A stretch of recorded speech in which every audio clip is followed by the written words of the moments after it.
Now, I'm convinced that my shocko neighbor James Earl just cannot leave well enough alone. He just seems to thrive on troublemaking. Like the other day, when James Earl and his bride, Sweet Hazel, dropped by the house for a cup of coffee.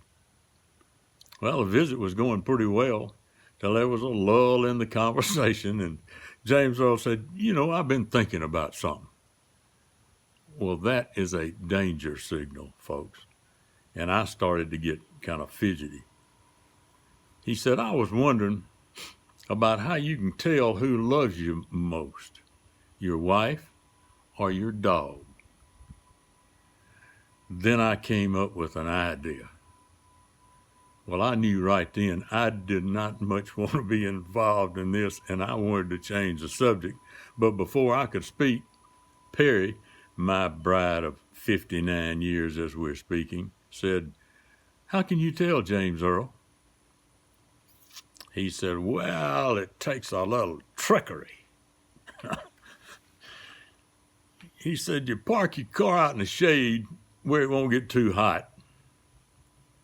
And then you crawl in the trunk of your car and scramble around like you hunting something.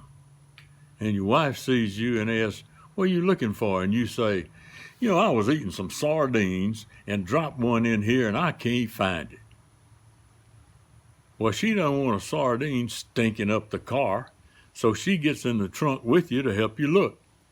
And of course, when you can't find it, you say, well, maybe the dog can sniff it out. So you get the dog in there with you.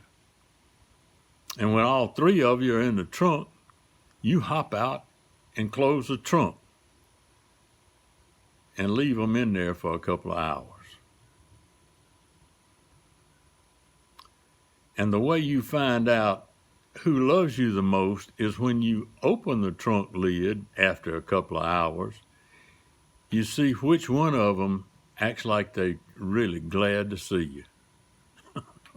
Well, I probably do not need to tell you how the conversation went from there. You probably have an idea, and you'd probably be right. And you will also probably understand that when James Earl says he's been thinking about something, I get real nervous. I'm Jim Ritchie. I'll see you again next time.